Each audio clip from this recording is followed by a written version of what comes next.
Hello everyone, welcome back to R S Agarwal official YouTube channel. तो friends, my name is Varun Sharma और आज हम क्या पढ़ने वाले हैं, अपने सोर्स ऑफ एनर्जी की बात को आगे बढ़ाने वाले हैं। आज हम किसकी बात करेंगे बेटा? आज हम थर्मल पावर प्लांट की बात करेंगे, जहां पे मैंने आपको पिछली क्लास में छोड़ा था। पहले थर्मल पावर प्लांट आपको समझा दूंगा और इसके बाद फिर आपको जितने भी non conventional source of energy है उनके बारे में हम बात कर लेंगे। तो थर्मल पावर प्लांट क्या होता है? बेसिकली बेटा ये आपके इलेक्ट्रिसिटी को जनरेट करने के लिए यूज किया जाता है। It is a power plant which is use to generate electricity. और कोल को यूज किया जाता है, यहां पे काफी चीजों को यूज किया जाता है। तो देखो आपको यहां पे मैं पूरा प्रोसीजर समझा देता हूं, उसके बाद हम यहां पर बात कर लेंगे। ठीक है, वर्किंग बहुत इंपॉर्टेंट है इसकी। ठीक है, आपको देखो यहां पर अगर आप ध्यान से देखें तो आपने क्या करा, आपका ये कोल वगैरह यहां पे रखा, आपने इसको फर्नेस के ऊपर रखा, मतलब यहां से आपने क्या प्रोवाइड करी बेटा? हीट प्रोवाइड करी। यहां से क्या प्रोवाइड करी बेटा? आपने हीट प्रोवाइड करी। ठीक है, अब ये हीट क्या होगी? जो आपकी जो भी हाई प्रेशर से हीट होगी, यानी ये आपकी हीट हो गया, तो ये आपकी वेपर्स की फॉर्म में, स्टीम की फॉर्म में आपका इस तरफ आ गया। यानी यहां पे कौन सी आ रही है? हाई प्रेशर स्टीम आ रही है। ठीक है, इस हाई प्रेशर स्टीम ने क्या करा? इस हाई प्रेशर स्टीम ने इस टरबाइन के ऊपर आपका क्या लगाया? प्रेशर लगाया। अब ये टरबाइन के ऊपर आपको ऐसा प्रेशर लगाएगा, यानी ये टरबाइन आपका इस डायरेक्शन में ऐसे घूमेगा। तो अगर जब भी आपका टरबाइन घुमा, यानी आपको इस टरबाइन ने रोटेट करा, तो यहां पे जो शाफ्ट थी, ये शाफ्ट ने भी क्या करा? रोटेट करा। और रोटेट करने को यहां पे हमने किससे जनरेट करा? एसी जनरेटर से जनरेट करा, और जिस वजह से यहां पर इलेक्ट्रिसिटी जनरेट हो गई। तो ये पूरा प्रोसेस आपका थर्मल पावर प्लांट में है। क्या है? आपने हीट करा फर्नेस से, आपका स्टीम के रूप में यहां से ऊपर गया, यहां पर हाई प्रेशर स्टीम था, हाई प्रेशर स्टीम ने इस टरबाइन को रोटेट किया, इस टरबाइन के साथ आपकी शाफ्ट लगी है, तो ये शाफ्ट आपकी ऐसे मूव करी और यहां पर आपकी इलेक्ट्रिसिटी जनरेट हो गई। यहां पे आपने जनरेटर रखा था और यहां पे इलेक्ट्रिसिटी जनरेट ऐसे हो गई। तो ये आपका पूरा ऐसा एग्जांपल है जो आपको यहां पर पता होना चाहिए, और यही आपकी थर्मल पावर प्लांट की वर्किंग है। सर इसको लिखेंगे कैसे? इसको आप ऐसे लिखेंगे।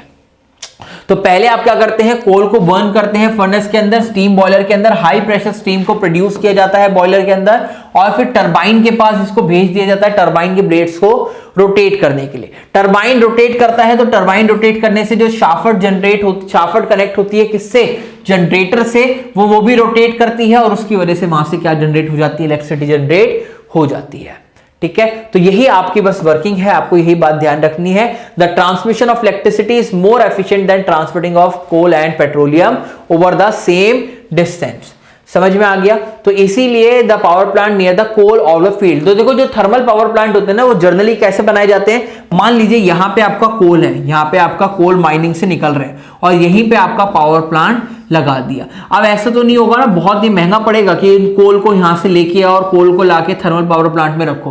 तो अगर इनके बीच में दूरी ज्यादा होगी तो बहुत ज्यादा आपको यहां पे कॉस्ट पे करनी पड़ेगी ट्रांसपोर्टेशन की। तो हमेशा आपका जहां से कोल निकल रहा होता है उसी के पास में थर्मल पावर प्लांट को लगाया जाता है। तो इस बात को ध्यान रखिएगा। पेपर के अंदर एक बार क्वेश्चन भी पूछा गया था कि आपका ऐसे पास में ही पावर प्लांट को क्यों लगाया जाता है, तो आप आंसर कर सकते हैं कि भैया कॉस्ट बहुत ज्यादा होगी आपकी कोल की ट्रांसपोर्टेशन की, और इलेक्ट्रिसिटी की ट्रांसपोर्टेशन की कॉस्ट इजी है। ठीक है, तो इसीलिए हम क्या करते हैं, आपके कोल जहां से आपके माइनिंग से निकलता है उसी के पास में थर्मल पावर प्लांट को लगाते हैं। अब हम बात करते हैं very important non conventional source of energy की। काफी इंपॉर्टेंट है और आपको एग्जाम में पूछा जाता है यहां से। ठीक है, तो non conventional source of energy आपको मैंने बताया था कि जिनका चलन अभी कुछ टाइम तक हुआ है। अगर हम पहली बात करें तो पहला क्या है आपका? हाइड्रो पावर की बात है। तो हाइड्रो पावर क्या है? Hydro power is the electricity generated, मतलब जहां इलेक्ट्रो पावर के अंदर क्या है कि जहां पे इलेक्ट्रिसिटी जनरेट किया जाए, किसकी वजह से? रनिंग वाटर की वजह से। जहां पे रनिंग वाटर हो तो अगर उनकी मदद से अगर आप जहां पर इलेक्ट्रिसिटी जनरेट करते हैं तो उसको क्या बोलते हैं? हाइड्रो पावर बोलते हैं। It is a non conventional area. आपका क्या है? It is a conventional source of energy, मतलब पहले से यूज हो रहा था, बहुत पहले यूज हो रहा था, बट आजकल क्या हो रहा है? आजकल इसको मॉडर्न टेक्नोलॉजी की मदद से यूज किया जा रहा है, तो इसको हम non conventional source of energy के अंदर डाल देते हैं। ठीक है, चलिए तो देखो जैसे आपको यहां पर एग्जांपल दिया हुआ है हाइड्रो पावर प्लांट का, तो इस चीज को यहां पर समझिएगा। इसको थोड़ा सा छोटा कर देते हैं आपके सामने। ठीक है, अब ये क्या है? आपकी इस टाइप में आपकी रिवर है। ठीक है, आपकी यहाँ पे रिवर है, तो यानी आपकी रिवर के अंदर हाइट है, यानी कौन सी है इसके पास? हाइट की वजह से इसके पास पोटेंशियल एनर्जी, हाइट की वजह से इसके पास क्या है? पोटेंशियल एनर्जी है। अब ये आपके हाइट की वजह से यानी इसके पास एनर्जी है, तो यानी तेज स्पीड के अंदर आपका पानी ऐसे ट्रांसफर होगा, तेज स्पीड के अंदर आपका पानी ऐसे आएगा, और ये पानी जब आप पानी जहां पे आपका फ्लो कर रहा है वहीं पे आपने क्या लगा दी, टरबाइन लगा दी। तो ये क्या हो जाएगा, टरबाइन अब आपका ऐसे रोटेट करेगा, टरबाइन के साथ आपने शाफ्ट लगा दी तो ये शाफ्ट भी रोटेट करेगा, और शाफ्ट के साथ आपने जनरेटर लगा रखा है, यानी जनरेटर के अंदर एसी जनरेटर रोटेट करेगा और क्या जनरेट हो जाएगी, इलेक्ट्रिसिटी। तो यहां पे आपने किसकी मदद से, यहां पे आपने वाटर की मदद से आपने क्या जनरेट करी, इलेक्ट्रिसिटी जनरेट करी। तो जहां पर भी वाटर का यूज करते हुए आप इलेक्ट्रिसिटी जनरेट करेंगे, इसको हाइड्रो पावर बोल देते हैं। और ये चीज आपको हाइड्रो पावर प्लांट के नाम से भी कई बार पूछ ली जाती है। देखा कितना सिंपल है, बहुत सिंपल है। और यहां पे आप ऊपर यही चीज को पढ़ सकते हैं जो मैंने आपको बताया। तो काफी ज्यादा डैम वगैरह बनाए जाते हैं, तो डैम आपके इसलिए बनाए जाते हैं कि वहां पर हम इलेक्ट्रिसिटी जनरेट कर सके नेचुरल वे से। ठीक है, चलिए एडवांटेजेस क्या है इसके। सबसे बड़ा एडवांटेज है कि generation of electricity from flowing water does not produce any environmental pollution. पहला तो यही वाला बहुत इंपॉर्टेंट है कि सर ये कोई भी एनवायरमेंटल पोल्यूशन को जनरेट नहीं करता। सेकेंड पॉइंट पढ़ें कि flowing water is a renewable source of energy, और यहां पे ये आपका कैन नेवर गेट एग्जॉस्टेड। पहली चीज तो क्या है कि सर फ्लोइंग वाटर को हम यूज कर रहे हैं इलेक्ट्रिसिटी जनरेट करने के लिए, इसका मतलब है सर उसने कोई भी पोल्यूशन जनरेट नहीं करा। वाटर एक ऐसी चीज है जो हमारे अर्थ के ऊपर बहुत ज्यादा आपकी है, और वहां पर आपका फ्लो वाटर हमेशा होता रहता है। तो वाटर के फ्लो की मदद से हमने यूज करा, तो it is a renewable source of energy, और ये कभी भी खत्म नहीं हो सकता। तीसरी चीज की बात करें तो ये आपका द कंस्ट्रक्शन ऑफ डैम और river helps in controlling fluid and the irrigation. कई बार होता है ना कि पानी के अंदर आपका बहुत ज्यादा बहाव हो गया, तो बहुत ज्यादा बहाव होने की वजह से क्या होता है, आपका फ्लूड आ जाती है, लोग मरते हैं। तो उस डैम बना, हमने वहां पर डैम कंस्ट्रक्ट कर दिया, तो डैम कंस्ट्रक्ट करने से क्या हो रहा है, वहां पे सर इलेक्ट्रिसिटी तो मिल रही है, और वहां पे फ्लूड्स को और इरिगेशन वहां पे उन चीजों को कंट्रोल भी किया जा सकता है। ठीक है, समझ में आ गया। अब डिसएडवांटेजेस देख लें कि सर हाइड्रो वाटर प्लांट के, हाइड्रो पावर प्लांट जो हमने लगाया है, इसके डिसएडवांटेजेस क्या है। पहली चीज क्या है कि अगर आप जहां पर आप ये लगाते हैं, हाइड्रो पावर प्लांट लगाते हैं, तो इसको लगाने के लिए बहुत बड़ा एरिया चाहिए। और अगर आपको बहुत बड़ा एरिया चाहिए किसके पास, रिवर और ओशन के पास, और कई बार रिवर ओशन के पास काफी ज्यादा लोग रह रहे होते हैं, तो उन लोगों को वहां से हटाना पड़ता है, कहीं और जगह शिफ्ट कराना पड़ता है। तो उसका कॉस्ट बहुत ज्यादा आता है, क्योंकि कई बार लोग बहुत एडमेंट होते हैं कि भैया हम इतने सालों से यहां रह रहे हैं, इसको उठा के अगर आप हमें किसी और शहर में वहां रख दोगे तो हम क्या ही करेंगे वहां पे, यहां पे हम अपनी खेती करते हैं, सब कुछ करते हैं। तो पहली चीज ये हो गई। दूसरी चीज कि यहां पे क्या होता है कि vegetation submerge the below the dam produce the green house effect. अब आपने आसपास की खेती वेती को सारों को ले लिया और वहां पे डैम बना दिया, तो वहां पे ग्रीन हाउस इफेक्ट होने का भी खतरा हो जाता है। ठीक है, चलिए आगे चलते हैं। अगली चीज क्या आ गई बेटा, विंड एनर्जी। विंड एनर्जी आपको पता है कि जो हवा से आपको जो एनर्जी मिलती है उसको क्या बोलते हो, विंड एनर्जी मिलती हो। और ये बहुत ज्यादा टाइम से 100 ईयर से ज्यादा भी हवा हमारे अंदर मौजूद है बहुत टाइम तक, तो इसको विंड एनर्जी बोलते हैं। ठीक है, from the old times wind mill के रूप में यूज किया जाता था, विंड मिल के अंदर इस चीज को यूज किया जाता था। बट इन मॉडर्न टाइम्स हम विंड एनर्जी को यूज कर रहे हैं किसके लिए, इलेक्ट्रिसिटी जनरेट करने के लिए। अब आपका क्वेश्चन होगा कि सर इलेक्ट्रिसिटी पे इतना फोकस क्यों कर रहे हैं। बेटा इलेक्ट्रिसिटी पे फोकस इसलिए कर रहे हैं क्योंकि इलेक्ट्रिसिटी को जो जनरेट किया जा रहा है वो किसकी मदद से जनरेट किया जा रहा है, कोल की मदद से। और हम चाहते हैं कि कोल का यूज बिल्कुल मिनिमम कर दें, इसीलिए हम हर जगह किसका यूज कर रहे हैं, अपना विंड एनर्जी का यूज कर रहे हैं। ठीक है, चलिए आगे चलिएगा। अब बहुत सिंपल है, विंड जनरेटर अगर आपने देखा है कि यहाँ पे आपने छोटे छोटे गांव में जा रहे होगे ना, जहां पे स्पीड विंड की ज्यादा होती है, तो वहां पे आप बता सकते हो। तो अगर आपकी ये विंड चल रही है, यानी ये विंड मूव कर रही है, यानी इसके पास कौन सी एनर्जी है आपकी बेटा, काइनेटिक एनर्जी मौजूद है। अगर ये काइनेटिक एनर्जी मूव कर रहे हैं तो यहाँ पे आपका टरबाइन लगाए। अब टरबाइन से क्या होगा, इसमें काइनेटिक एनर्जी आई तो यानी ये आपका क्या करेगा, टरबाइन ऐसे मूव करेगा। अगर टरबाइन मूव करेगा तो यहाँ पे शाफ्ट मूव करेगी, और शाफ्ट मूव करेगी तो यहाँ पे आपका एसी जनरेटर, हमने स्मॉल जनरेटर कनेक्ट कर रखा है, और यहां से क्या जनरेट हो जाएगी, इलेक्ट्रिसिटी जनरेट हो जाएगी। समझ में आ गया, कितना सिंपल था, आप लोगों ने यहाँ पे देखा हुआ है। अगर हम यहाँ पर देखें तो the energy in the wind जो होती है वो टरबाइन को क्या करती है, रोटेट करती है, और रोटेट करने से वहां पर उसको जनरेटर के साथ कनेक्ट कर दिया जाता है, जिस वजह से वहां पर इलेक्ट्रिसिटी जनरेट हो जाती है। क्लियर। अगला चीज क्या है कि the electrical energy from the generator is transmitted along cable to a substation. अब आपकी वहां से जो भी इलेक्ट्रिसिटी जनरेट हुई उसको कहां पे भेज देंगे, एक छोटे सब स्टेशन पे भेज देंगे जहां से वो आगे गांव के अंदर ट्रांसफर की जा सकती है। ठीक है, कितना आइडियल लग रहा है ना आपको देखने के लिए। इसके भी कुछ डिसएडवांटेजेस हैं, तो एडवांटेजेस पहले हम पढ़ते हैं। इसके एडवांटेजेस क्या है कि सर ये भी आपकी कोई पोल्यूशन क्रिएट नहीं कर रही, इट इज अ रिन्यूएबल, मतलब आपकी हवा तो कभी खत्म नहीं होने वाली, it is a renewable source of energy और नो रिकरिंग कॉस्ट, ज्यादा इसकी कॉस्ट पड़ती भी नहीं है। पर डिसएडवांटेजेस देखने, इसके डिसएडवांटेजेस क्या है कि आपका यहां पर अगर आप विंड फार्म्स लगाते हो, ऐसे आप विंड मिल लगाते हो, तो यहां पे क्या होते हैं कि आपको एक्चुअल में क्या है कि वहां पर जो आपकी विंड है ना, तो विंड की जो स्पीड है वो स्पीड कितनी होनी चाहिए, 15 किलोमीटर प्रति घंटे की रफ्तार से ज्यादा होनी चाहिए, तभी आपकी वहां पर इलेक्ट्रिसिटी जनरेट होगी। दूसरी चीज की बात करें कि जो विंड टर्बाइन होती है वो can not work if there is no wind and wind speed is the high. अगर ज्यादा स्पीड नहीं होगी आपकी विंड की तो वहां पर आप वहां पर उसको विंड एनर्जी को प्रोड्यूस नहीं कर पाओगे, विंड एनर्जी को यूज करके इलेक्ट्रिसिटी को प्रोड्यूस नहीं कर पाओगे। समझ में आ गया। तो सर टरबाइन अगर अगर टरबाइन वर्क नहीं करेगा अगर वहां पे आपने जो आपकी विंड है उसकी स्पीड कम हुई। Third point, requires large area. भैया बहुत ज्यादा बड़ी लैंड चाहिए होती है इसको लगाने के लिए, और इसका बड़ा लगाने के लिए, इतना बड़ा पोल यूज करने के लिए आपको मेटल्स यूज करने पड़ेंगे, यानी हाई सेटअप कॉस्ट। एक बार सेटअप करने के लिए आपको ज्यादा पैसे देने पड़ेंगे, उसके बाद तो फिर वो अपने आप चलता रहेगा, ज्यादा मेंटेनेंस कॉस्ट नहीं होती। ठीक है, और अगर मान लो कोई चीज टूट गई, पंखड़ी वगैरह टूट गई उसकी, तो वहां पर उस पंखड़ी को पूरा लगाने के लिए मेंटेनेंस कॉस्ट आपको बहुत ज्यादा पे करनी पड़ती है। तो ये इसके एडवांटेजेस हो गए, ये इसके डिसएडवांटेजेस हो गए। ये आपका वाटर, ये आपका जनरेटर हो गया। ठीक है, तो पेपर के अंदर आपसे पूरा पूछ ले 3-4 मार्क्स में तो आप बता सकते हो, पर एक्चुअल में ज्यादातर ये टॉपिक ना आपसे ये वाला क्वेश्चन किस में पूछते हैं, ये वाला टॉपिक आपसे वर्ड प्रॉब्लम में पूछते हैं, या आपसे लॉजिकल थिंकिंग आपके अंदर क्वेश्चन ये वाला पूछा जाता है। तो अब आपसे पूछा जाएगा तो आप इसको बता सकते हैं। ठीक है, अगली बात करें तो अगली बात क्या है बेटा, आपकी बायोमास की बात है। बायोमास क्या है, it is a source of energy that is directly obtained from plants and animal such as wood, agriculture waste. आपको पता है ना बायोमास क्या होता है। बायोमास आप 8th क्लास से पढ़ते आ रहे हो कि जहां पे सर हम क्या यूज करते हैं, प्लांट्स को, एनिमल्स को और वुड को, एग्रीकल्चर वेस्ट को, इनको यूज करते हैं और वहां से आपको यूज करके काफी अमाउंट ऑफ स्मोक प्रोड्यूस करते हैं, तो उसको क्या बोला जाता है, बायोमास बोला जाता है। ठीक है, वुड और चारकोल की बात करें, when wood is burn in a limited oxygen तो it loses water and a volatile substance living charcoal behind.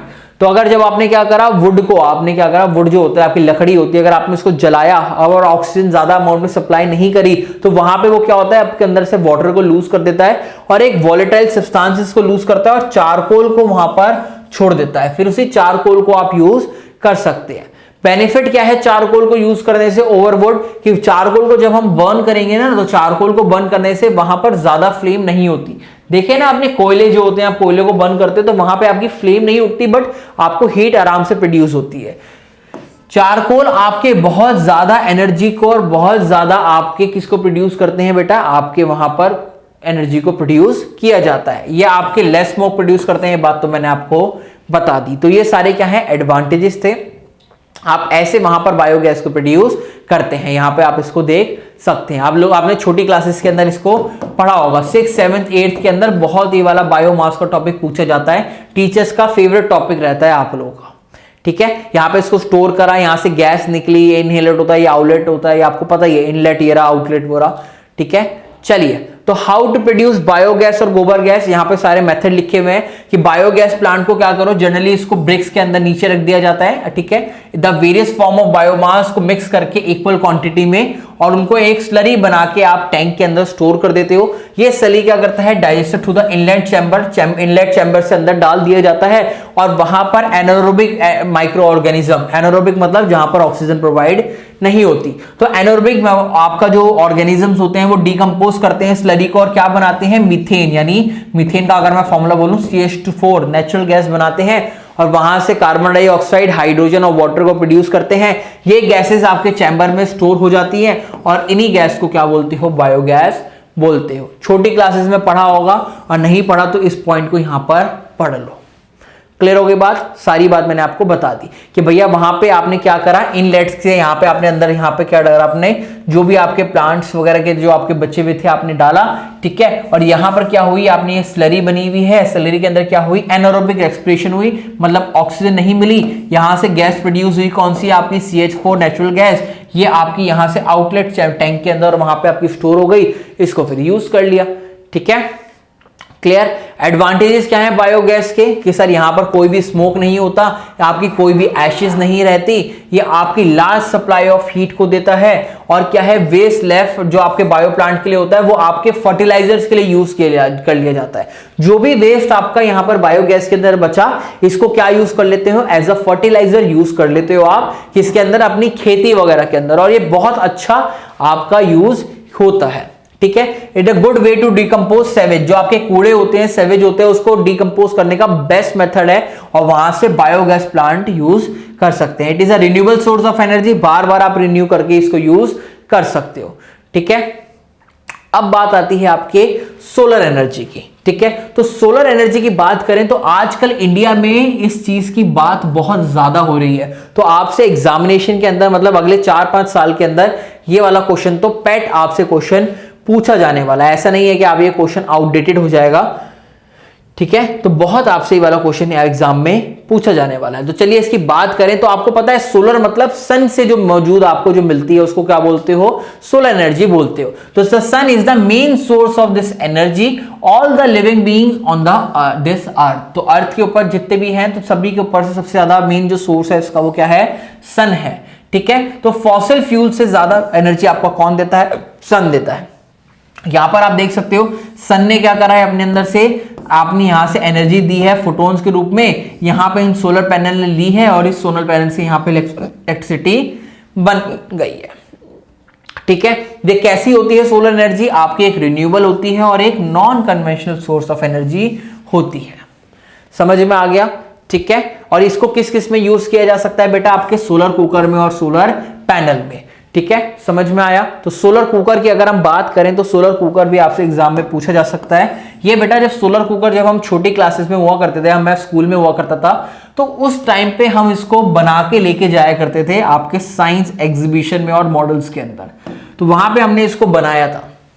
कैसे यूज किया जाता है, ये सोलर कुकर आपका डिवाइस होता है जो डायरेक्टली सनलाइट जो होती है ना, सनलाइट को यूज करता है और यहां पे खाना बनाने में यूज किया जाता है। तो solar cooker is a device that the energy of the sunlight is use to cook food, खाना बनाने के लिए जिसका यूज किया जाता है। जो अंदर का इंटीरियर होता है वहां पर वो किसका कलर का बनाया जाता है, ब्लैक कलर का बनाया जाता है। अब सर ये ब्लैक कलर का क्यों बनाया जाता है, क्योंकि ब्लैक कलर क्या होता है आपका बेटा, जो सन एनर्जी होती है, हीट एनर्जी होती है, इनका गुड एब्जॉर्बेंट होता है। तो कहते हैं ना गर्मियों में डार्क कपड़े नहीं पहनने चाहिए, गर्मियों में डार्क कपड़े इसलिए नहीं पहनने चाहिए क्योंकि गर्मी में ऑलरेडी गर्मी लग रही होती है, आपका सन क्या करता है, आपके रेडिएट करता है, तो ब्लैक कपड़ा आपके ज्यादा ऑब्जर्व करता है, ठीक है। चलिए तो ये वाली आपने पढ़ा, तो आपके absorb the most of the energy, देखो यहाँ पे पॉइंट लिखा भी है। ब्लैक कलर इसलिए यूज किया जाता है क्योंकि ये आपका ज्यादातर एनर्जी को एब्जॉर्ब कर लेता है। यहां पे एक प्लेन मिरर या फिर यहां पर concave mirror, generally concave mirror आपको लिखा हुआ दिखाई देगा, पर प्लेन मिरर भी यूज कर सकते हैं। तो यहां पे कॉनकेव मिरर और प्लेन मिरर को यूज किया जाता है जिससे आपकी जो लाइट आई, लाइट रेज ऐसी आई और रिफ्लेक्ट करके आपके अंदर खाने में ऐसे पड़ती है, ठीक है। तो इनको ऐसे यूज किया जाता है, तो आपका यहां पर यूज होता है, ठीक है। ये क्यों यूज होता है अगर आपको मैं बताऊं, तो अभी मैंने आपको बताया कि बाहर से ऐसी सनलाइट आपकी ऐसे आ रही है और ये रिफ्लेक्ट करके आपके इस खाने के ऊपर पड़ रही है, तो सारे की सनलाइट आपकी इस खाने के ऊपर पड़ती है जिस वजह से आपका खाना यहां पर पक जाता है। तो सोलर कुकर आपने छोटी क्लासेस में पढ़ा होगा, ये 9th क्लास का टॉपिक भी नहीं है, बट आप लोगों ने पढ़ा होगा इस चीज को, तो मैंने आपको बता दिया, ठीक है। यहां पे प्लेन मिरर क्यों यूज किया जाता है, क्योंकि यहां पे पेपर में क्वेश्चन पूछ लेते हैं प्लेन मिरर और कॉनकेव मिरर क्यों यूज किया जाता है। तो प्लेन मिरर क्या करता है, कॉन्सेंट्रेट करता है जो बाहर से आने वाली सोलर एनर्जी है इनटू द सोलर कुकर, यहां से रिफ्लेक्शन करके आपके सारे यहां पर फोकस करता है, इसीलिए यहां पर आपका प्लेन मिरर या फिर कॉनकेव मिरर यूज किया जाता है।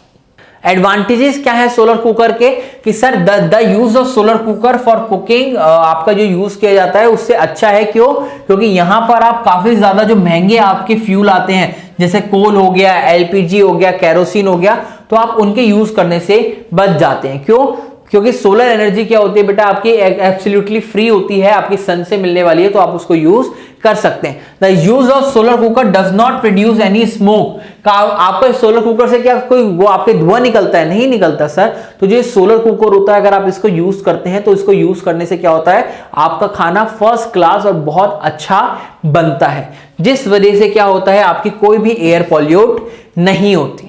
अगर आप खाना बना रहे हो तो खाना बनाते बनाते क्या होता है कि जो भी आपके खाने के कई बार आप ज्यादा पका देते हो तो न्यूट्रिएंट्स जो होते हैं ना वो आपके डैमेज हो जाते हैं। बट सोलर कुकर के अंदर आपकी जो न्यूट्रिएंट्स होते हैं वो आपके डज नॉट गेट डिस्ट्रॉयड, वो आपके डैमेज नहीं होते। क्यों? क्योंकि सोलर कुकर के अंदर जो खाना बनता है वो क्या बनता है, लो टेम्परेचर के ऊपर, यानी कम आंच के ऊपर पकता है, कम उसके अंदर टेम्परेचर होता है, जिस वजह से उसके न्यूट्रिएंट्स आपके खराब नहीं होते।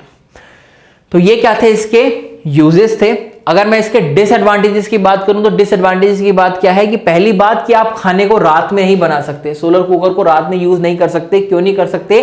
क्योंकि सर सोलर कुकर को अगर हमने रात में यूज करा तो रात में तो सनलाइट होगी नहीं, तो रात को खाना कैसे पकेगा? तो यानी सिर्फ आपकी सनलाइट, सनशाइन जो होती है वो कहां अवेलेबल होती है, डे टाइम के ऊपर अवेलेबल होती है, इसलिए वहां पर आप खाना नहीं बना सकते। दूसरी चीज, अगर आप मान लीजिए कि इस दिन आपके इंद्र देवता ज्यादा ही मेहरबान हो गए तो उस दिन बारिश होने लग गई, यानी क्लाउड्स आ गए, तो उस टाइम पे भी आप खाना नहीं बना सकते सोलर यूज का। क्यों? क्योंकि सर सनलाइट वहां पे अवेलेबल नहीं है। थर्ड पॉइंट की बात करें तो डायरेक्शन और जो रिफ्लेक्टर होती है आपको बार बार चेंज करना पड़ेगा। अब सन आपको पता है अभी यहाँ पे है 12 बजे, यहाँ 1 बजे, यहाँ 2 बजे, यहाँ 3 बजे, यहाँ, तो बार बार आपको अपना मिरर का प्लेन की डायरेक्शन चेंज करनी पड़ेगी, जिससे सन की जो सनशाइन है वो आपको यहाँ पर प्लेन मिरर या कॉनकेव मिरर के अंदर मिलती रहे। तो ये तीनों क्या हो गए बेटा, इसके डिसएडवांटेजेस हो गए। ठीक है, चलिए अब बात करते हैं आपके सोलर पैनल की, और ये आपका बहुत इंपॉर्टेंट है। सोलर पैनल आप लोगों को पता है यहां पे क्या करना कि सर सोलर एनर्जी का यूज करना, क्या जनरेट करने के लिए, अपनी इलेक्ट्रिसिटी जनरेट करने के लिए, इसको क्या बोलते हैं सर, सोलर पैनल बोलते हैं। तो solar panel are the devices which is used to convert solar light into electricity. Solar light को इलेक्ट्रिसिटी में कन्वर्ट करने के लिए जहां पे यूज किया जाता है सर, उसको क्या बोलते हैं, सोलर पैनल बोलते हैं। Solar panel are comprise of several individual solar cells which are themselves made of silicon। ये कैसे बनते हैं, यहां पे छोटे छोटे जो ब्लॉक्स होते हैं ना, ये किससे बनाए जाते हैं, सिलिकॉन से बनाए जाते हैं। ठीक है, the more light in cells के अंदर, जितनी ज्यादा लाइट जाएगी उतनी ज्यादा आपकी इलेक्ट्रिसिटी प्रोड्यूस होगी। काफी ज्यादा आजकल बहुत ज्यादा इसके ऊपर इनिशिएटिव लिया जा रहा है, काफी स्कूल के अंदर, काफी कॉलेजेस के अंदर इसको स्टोर किया जा रहा है, और इंडिया के अंदर आजकल सोलर पैनल के ऊपर बहुत काम किया जा रहा है और बहुत ज्यादा इस चीज को एडवांस रूप में ले जाया जा रहा है। ठीक है, यूजेस की बात करें तो यहां पे सोलर पैनल कहां कहां यूज होता है, आपके सैटेलाइट में। आपको पता है सैटेलाइट को आपको रोटेट करने के लिए एनर्जी चाहिए होती है, तो सन से वो डायरेक्टली वहां से एनर्जी लेता है और उससे रोटेट करता है। दूसरी चीज, used in traffic signal and street light, street lights के अंदर और ट्रैफिक सिग्नल्स के अंदर इसको यूज किया जाता है। थर्ड चीज, it is used in house. Fourth चीज, ये आपका कैलकुलेशन और टॉयज के अंदर भी यूज किया जाता है, कैलकुलेटर वगैरह जो आप यूज करते हो ना, उसके अंदर भी यूज किया जाता है। और कई बार आजकल टीवी स्टेशन, रेडियो स्टेशन के ऊपर यूज किया जाता है, कई बार आपके स्कूल कॉलेजेस के अंदर भी यूज करता है, वो भी आप यहाँ पे पॉइंट लिख सकते हो। तो जो जो आपने आजकल ऑब्जर्व कर रहे हो ना आसपास, उन पॉइंट्स को यहां पे मेंशन कर सकते हो। इसके भी कुछ डिसएडवांटेजेस हैं। क्या एडवांटेज है, नो मूविंग पार्ट, मतलब एक बार आपने इसको स्टैंड कर दिया तो इसका कोई भी ऐसा मूविंग पार्ट नहीं है। आपको यहां पर मेंटेनेंस कॉस्ट भी रिक्वायर्ड होती है, ऐसा नहीं है कि आपको मेंटेनेंस कॉस्ट नहीं देनी पड़ती। अगर आप कोई भी चीज खरीद के लाते हो, अगर आप उसको ठीक रखना है, गाड़ी है, आपकी बाइक है, तो अगर आप उसको ठीक रखना चाहते हो तो उसकी सर्विस करानी पड़ती है, और टाइम टाइम इसकी भी सर्विस आपको करानी पड़ती है। It is can be use only in remote location where is no connection of light. जहां पर भी आगे, ये बात तो थोड़ी सी अब आप गलत हो गई है, क्योंकि इसको आप ऑल्टरनेटिव यूज में भी कर रहे हो आजकल ना, तो कई बार आप इसको वहां ऐसे एरिया में यूज करते हो, ज्यादा प्रेफर लगाने की कोशिश करते हो, जैसे गांव देहात हो गया, जहां पे इलेक्ट्रिसिटी को पहुंचाया ही नहीं जा पा रहा, तो वहां पे सोलर पैनल लगा दो, वहां पे आपकी लाइट जलती रहेगी। अगली चीज क्या है, it is a renewable source of energy. ठीक है, ये एडवांटेजेस है ना, हाँ ये एडवांटेजेस आपके चल रहे हैं। तो यानी आपके कोई भी मूविंग पार्ट नहीं होता, ये इसका एडवांटेज हो गया। रिक्वायर्ड लिटिल मेंटेनेंस, ये आपके कहीं पर भी यूज किया जा सकता है रोटेट लोकेशन पे, ये आपका रिन्यूएबल सोर्स ऑफ एनर्जी है। ठीक है, और क्या बोल सकते हो कि सर ये आपका इंडिपेंडेंटली आपके इलेक्ट्रिसिटी को जनरेट करने के लिए यूज किया जाता है। जो मेरा कॉलेज था जहां से मैं पास आउट हुआ था वहां पे आपको 2016 के अंदर ही यहाँ पे इंस्टॉलेशन स्टार्ट हो गई थी और आज की डेट में वो कहीं से भी बाहर से एक्सटर्नल एनर्जी को नहीं लेता। ठीक है, वहां पे स्टूडेंट्स ने, हमने लोगों ने खुद ही सोलर पैनल को वहां पे बनाया था। चलिए डिसएडवांटेजेस की बात करें तो can produce electricity only in Sunny days. अब मान लीजिए किसी इंद्र देवता मेहरबान हो गए, आपको इलेक्ट्रिसिटी मिली नहीं, मतलब सन आपको मिल ही नहीं रहा, सन की रोशनी मिल ही नहीं रही, तो सनी डेज के अंदर ही आपकी इलेक्ट्रिसिटी जनरेट हो सकती है। आपकी अगर क्लाउडी डेज हो गया या फिर आपके जिस दिन धूप ही नहीं निकली तो उस दिन आपकी इलेक्ट्रिसिटी जनरेट नहीं होगी। दूसरा पॉइंट पढ़िएगा, यहां पर जो बनाया जाता है वो मटेरियल कौन सा होता है, सिलिकॉन से बनाया जाता है और सिलिकॉन आपका बहुत महंगा आता है, इतना नहीं कि सस्ता आ जाता है, तो आपका बहुत थोड़ा सा महंगा आता है। मैन्युफैक्चरिंग इज एक्सपेंसिव, बहुत ज्यादा एक्सपेंसिव होती है इसकी मैन्युफैक्चरिंग और कई बार आपका, अब तो बड़े बड़े एडवांस आने लग गए हैं, बट ये आपका कंपैरेटिवली लो एनर्जी को प्रोड्यूस करता है। समझ में आ गई वाली चीज, ठीक है।